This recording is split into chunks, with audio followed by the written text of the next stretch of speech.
अस्सलाम वालेकुम। प्रोग्राम सियासी लोग के साथ मैं हूं उस्मा खान रूमी। नाज़रीन, आज 7 अक्टूबर है, एक ऐसा स्याह दिन जब इसराइल और फ़लस्तीन के दरमियान बाकायदा जंग का आगाज़ हुआ जो आज भी जारी है और दिन ब दिन हम इसे बढ़ता हुआ देख रहे हैं। और ये ख़दशा भी जाहिर किया जा रहा है कि ये अगर ये जंग इसी तरह से जारी रही और इसी तरह से फैलती रही तो ये पूरे खित्ते को अपनी लपेट में ले सकती है। आज इस हवाले से वज़ीर आज़म शहबाज शरीफ की दावत पर मशरिक़ वस्ता की जो सूरत हाल है और फ़लस्तीन का मौजू है, इस पर ऑल पार्टीज़ कॉन्फ्रेंस मुनक़िद की गई। इस कॉन्फ्रेंस में सदर ममलकत आसिफ ज़रदारी, मुस्लिम लीग नून के सदर नवाज शरीफ, वज़ीर आज़म शहबाज शरीफ, JUI फे के सरबराह मौलाना फजल रहमान, साबिक निगरान वज़ीर आज़म अनवारुल हक काकड़ समेत ANP के रहनुमा एमल वली खान, जमात इस्लामी के हाफिज़ नईम, यूसुफ रज़ा गिलानी, इसहाक डार, बिलावल भुट्टो जरदारी और दीगर जमातों के सरबराहान शरीक हुए। जबकि पाकिस्तान तहरीक इंसाफ के चेयरमैन बैरिस्टर गौहर अली खान ने अगरचे कि उन्होंने इन्विटेशन मिलने की तस्दीक की, लेकिन उन्होंने ना शिरकत करने का फैसला किया और आज पाकिस्तान तहरीक इंसाफ इस ऑल पार्टीज़ कॉन्फ्रेंस में शरीक नहीं हुई।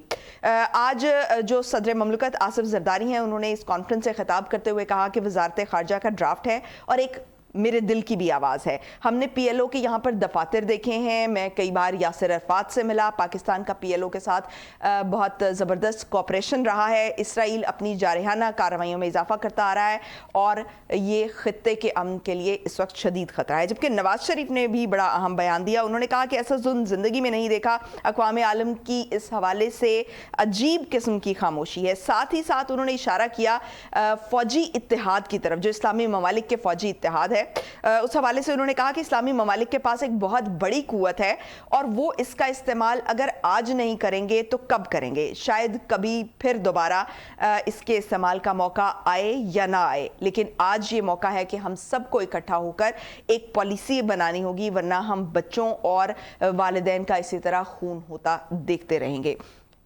हमारे साथ इसी तमाम सूरत हाल पर डिस्कशन करने के लिए मौजूद हैं आज हमारे साथ सीनियर तज्ज़ियाकार मियां सैफुर रहमान साहब स्टूडियोज़ में तशरीफ़ रखते हैं। मियां सैफुर रहमान साहब, आपको प्रोग्राम में खुशामदीद कहूँगी। स्काइप लाइन पर हमें ज्वाइन कर रहे हैं रज़ा रूमी साहब और उनके साथ मौजूद हैं आसिफ अली भट्टी साहब। रज़ा रूमी साहब, आपको भी प्रोग्राम में वेलकम करती हूँ। आसिफ अली भट्टी साहब, आपको भी प्रोग्राम में खुशामदीद। मियां सैफुर रहमान साहब, सबसे पहले तो चूँकि आज APC का आगाज़ हुआ, APC मुनक़िद कराई गई ताकि जो है एक सॉलिड जो आवाज़ है वो दुनिया तक पहुँचे। क्या समझते हैं जो पाकिस्तान तहरीक इंसाफ की तरफ से अगर इसमें शिरकत का फ़ैसला नहीं किया गया तो इस फैसले को कैसे देखते हैं आप? नहीं, देखिए, मेरा ज़ाती ख्याल है कि जब यूनैनिमिटी ऑफ अप्रोच नहीं होगी, आप देखें ना, उम्मा का लफ्ज़ कहते हैं तो उम्मा का नॉर्मली तो बहुत से हमारे फॉरेन अफेयर्स के जो एक्सपर्ट्स हैं, अथॉरिटीज़ हैं, वो कहते हैं कि ये कॉन्सेप्ट एक आध मरतबा, जैसे जुल्फ़िकार अली भुट्टो का दौर, जब PLO के यासिर अरफात 1974 में लाहौर तशरीफ़ लाए इस्लामिक समिट में, और बहुत से बड़े लीडर्स जो थे, charismatic leaders like Shah Faisal, like colonel Qaddafi, Sukarno, ये सब लोग इकट्ठे हुए यहाँ पे और बहुत ज़्यादा गैल्वनाइज हो गई थी पब्लिक ओपिनियन। यानी उस वक्त आपको वो हम आहंगी नज़र आई जो public opinion governments, heads of state, heads of government में, जिसकी आज हमें ज़रूरत है कि वो यूनैनिमिटी ऑफ वॉइस बने, जिसको तनोमंद आप आवाज़ कहते हैं। क्योंकि जैसे अभी नवाज शरीफ तो चलो कह गए ना जी कि मुश्तरका फ़ौज हो, वो तो शायद अभी एक फार क्राई है, अभी उसके बारे में अभी तो कुछ नहीं कहा जा सकता, लेकिन कम से कम आवाज़ के अंदर तो एक हम आहंगी हो, भैया यक ज़ुबान हो के। अगर इस वक्त पाकिस्तान तहरीक इंसाफ वो अगर इस वक्त ये स्टैंड ले ले कि ये शहबाज शरीफ का APC है, ये नवाज शरीफ की APC है, ये जरदारी की है, तो मेरा ख्याल है ये बजाते खुद वो पता नहीं किस मकबूलियत के नशे में, या वैसे तो मकबूलियत का अजाब हम अभी तक भुगत रहे हैं, उस मकबूलियत के अजाब या नशे में वो ये अगर ये स्टैंड ले रहे हैं तो ये टोटली अनजस्टिफाइड है। मैं समझता हूँ कि उस कॉज से टोटली इनजस्टिस है। अगर वो इस कॉज को ओन करते हैं तो रज़ा रूमी साहब, सियासी मामला तो ये था नहीं, ये एक ऐसा प्लेटफॉर्म था जिसके लिए जो है वो पूरी भरपूर तरीके से आवाज़ जो है वो हम आहंग होकर पूरी दुनिया तक जानी चाहिए थी। तो ऐसे में पाकिस्तान तहरीक इंसाफ अगर शमूलियत ना करने का फैसला करती है तो क्या समझते हैं कि क्या रीजंस होंगी इसके पीछे? जी शुक्रिया उस्मा। जैसे कि अभी मियां साहब ने कहा कि ये मामला सियासी मामला भी नहीं है, बल्कि आप यूं समझिए कि ये तो एक फरीजा है हर पाकिस्तानी शहरी का, हर पाकिस्तानी सियासी पार्टी का, लीडर का, कि वो इस मौके के ऊपर, जबकि फ़लस्तीनियों के ऊपर इस कदर जुल्म उठाया जा रहा है, पिछले 1 साल से हम देख रहे हैं कि जो बर्बरियत जारी है, उसके लिए एक मुत्तहिद पाकिस्तान, एक मुत्तहिद आवाज उठे। पाकिस्तान कोई आम मुल्क नहीं है तो उम्मा में, पाकिस्तान एक न्यूक्लियर आर्म्ड रियासत है, दुनिया का 5वीं बड़ी मुल्क आबादी के एतबार से।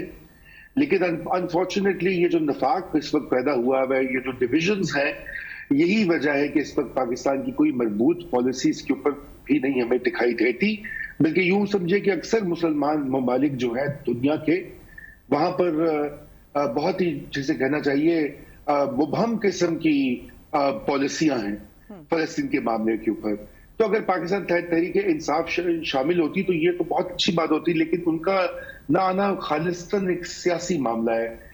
क्योंकि अभी आपको मालूम है कि पिछले 2-3 रोज से क्या हुआ इस्लामाबाद में, और वो उनकी बार बार एहतजाज की जो कॉल है, क्योंकि देखिए ना, वो तो इनकलाब लाना चाह रहे हैं पाकिस्तान में कि डी चौक के ऊपर लोग आकर बैठ जाएं और एक हेड ऑन कोलिशन हो, और ये सिस्टम जो है ये तार हो जाए और लोग जाकर खान साहब को जेल से बाहर निकाल कर दोबारा मसनद पे बिठा दें।